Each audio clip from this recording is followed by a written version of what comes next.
Alright, so welcome to Lingua Latina preliminary lecture for Chapter 2, Lectio 1. Okay, so this chapter we're going to be introducing a few new grammatical concepts. Alright, so pay close attention. Let's go. Alright, so the first thing we encounter in this chapter are some interesting variations that happen to the second declension masculine nouns. Okay, so as we've seen so far, most of these masculine nouns in the second declension end with the US, okay, in the nominative singular.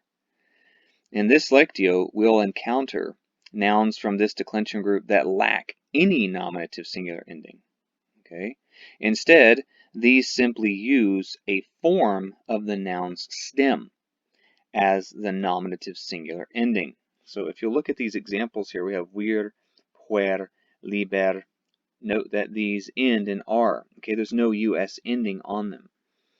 Okay, and we're going to discuss how to find the stem of a noun soon, so this will make more sense once I show you that. Okay, so this right here, vir, puer, and liber, are essentially just the stems of the noun in the nominative singular form. They don't have a US on them. All right, so if I were to give you the, let me just put vir here. So if I were to give you the vir, we have viri.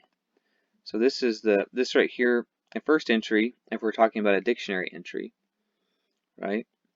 This is the nominative singular, and the second one is the genitive singular. So don't worry too much right now. I'm going to go over this soon in this lecture, and we'll talk more about it. All right, continuing on. All right, so as we've said, so we need to make our chart here. Let me thicken up my pen. All right, so we're going to get our nominative case. Remember, if we make our chart, then we have our accusative, according to the Orberg model, the genitive, the dative, and then the ablative. So thus far, we've learned for the second declension masculine, we have our singular column and our plural column. This is the US ending here for the singular nominative case, and we have a long I for the nominative plural. Okay, we also have our O down here for the ablative singular. So if we were to make this chart again representing, let's say, weird, right? This is what it would look like if I were to put the whole word in the chart. So the nominative singular would be weir. The nominative plural would be weary. All right, and the ablative singular would be wero. Okay, that's what it would look like. Okay, so moving right along. So hopefully you're starting to see how these charts work. Okay, they're very important, and I highly recommend you start drawing them out like this in order to start memorizing what you need to understand. All right, also in this chapter, we're going to see a few cardinal numbers, and for the most part, most of the cardinal numbers in Latin are indeclinable. That means their endings don't change. They just stay the same word all the way through. There's no changing in its shape or form. However, the first three numbers in Latin are adjectives that are declinable. So look at the examples. They're here. Unus, which is 1. Duo, that's 2. Tres, which is 3. Okay, these three will decline. Okay, however, in this lecture, we're only worried about the nominative singular forms. Okay, the nominative singular forms we will encounter. We'll look at the rest, we'll look at the other forms as we progress throughout the book. All right, so let's look at these forms. So they're essentially adjectives. These Latin cardinal numbers are essentially adjectives. We're not doing Roman numerals. We're actually doing Latin cardinal numbers and how they're written out in the language. So if I were to make my chart, right, and this, remember, adjective is going to be different. Okay, we have our nominative, we have our accusative, our genitive, our dative, and our ablative. Okay, but when you're dealing with an adjective, you'll have a masculine column, you'll have a feminine column, and you'll have a neuter column, and this whole thing will be singular. And then over here you'll have a plural with the same, again, you'll have a masculine a feminine, and a neuter. So it's quite a big chart. There'll be 30 entries for an adjective. But don't let this scare you. Once you get the patterns down, there's nothing to it. Okay?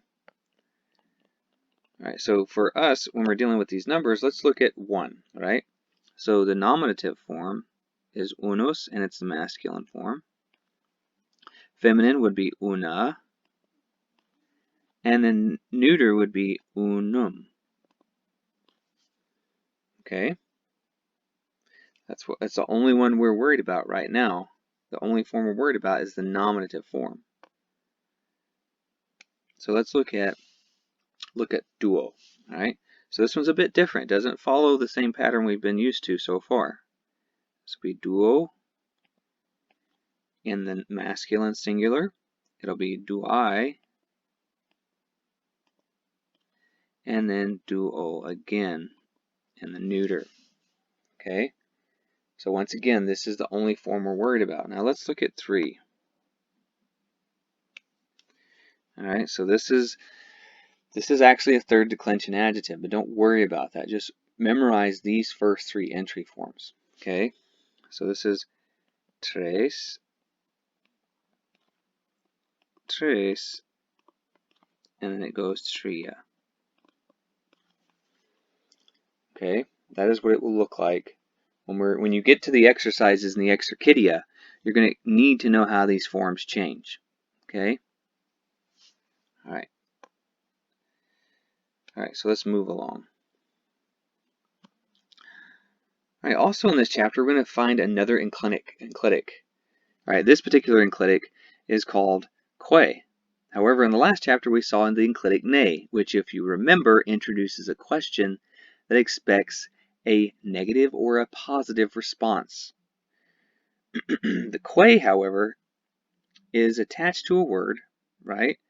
But the way it works is you have to translate it before the word is at. So at the end of the word, it'll be attached, but you need to translate it ahead of that word when you're translating.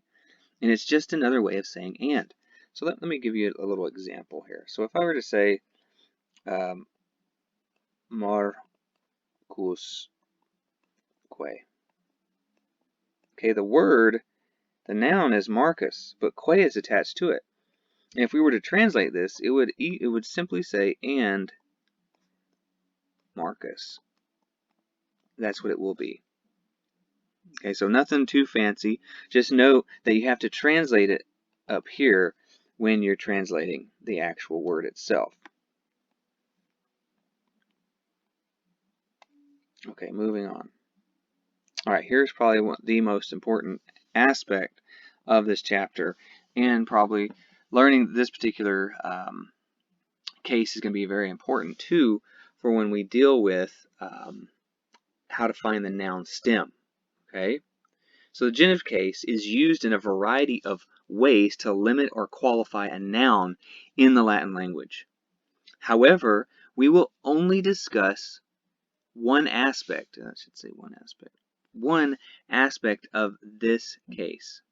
Okay, the most common usage of the genitive case is to express ownership of possession of something, someone, or some object. Okay, this is called the genitive of possession. When translating it into English, the word of represents this usage. Okay, a lot of people are going to be tempted to use the apostrophe s like this, John's whatever, showing possession. However, I would recommend that you stay away from the apostrophe s when you're doing Latin, just to help you remember that the genitive of possession uses of. So how would we would say like the son of ... whoever it belongs to. Okay, I think I have an example of this on the next page. I don't. All right, so now we're going to make our chart and again start learning the genitive. We're only going to do the genitive singular in this lectio. Okay, the genitive singular. So if we go our nominative, accusative, genitive, dative, and the ablative form, we have to put our singular and our plural. So let's do the Let's do the masculine first. Second declension masculine will be what we do first. So we'll recall that US is here. We already have an I here. These are our nominative forms. And we already know that there's going to be an O here with a macron in the ablative singular. All right. So when we get to the genitive singular, it too will be an I with a macron. So don't get too flummoxed right now with this and be like, what's going on? Why is there two I's? Don't worry, it will become clear when you see it in the actual text, how it works. Okay? All right, so now let's look at the first declension feminine noun. Okay, so we have an A here. Nominative singular has an A. We have an AE here. All right, then we have an A with the macron here. And then again, we have an AE and the genitive singular. Again, it will be clear how to differentiate between the nominative plural and the genitive singular when we see it in context of the text. Okay, so don't worry too much about it. Moving on to the second declension neuter. So neuter in the nominative ends with UM, has an A in the plural nominative form. We already have an O down here. The genitive will be an I, like the second declension masculine that we saw already, an I with a macron. Okay, so these are important for you to memorize now to understand the endings and how they work or operate within the text. Okay, so make sure you know these endings. Okay, so let's move on. So finding the stem of a noun. Okay, so the genitive that we just discussed plays an important part in understanding how to find the stem of a noun. This is probably the most, or one of the most, important aspects of Latin to learn. The genitive singular form is where we look in order to find this stem. So in any dictionary entry, so that means when you're looking up a word, there will always be two forms presented to you, the nominative singular and the genitive singular form. So let me give you an example of this. So if I gave you the word, if you're looking up the word in a dictionary, river, fluvius, a word from our class, what you will see is the nominative singular. So this is the nom, we put nom, singular form. That's the first form you'll see. There'll be a comma. You have fluvii, and this will be the genitive singular form. Okay, it's not the nominative plural form. They do look alike, but it's not the nominative plural. It is the genitive singular form.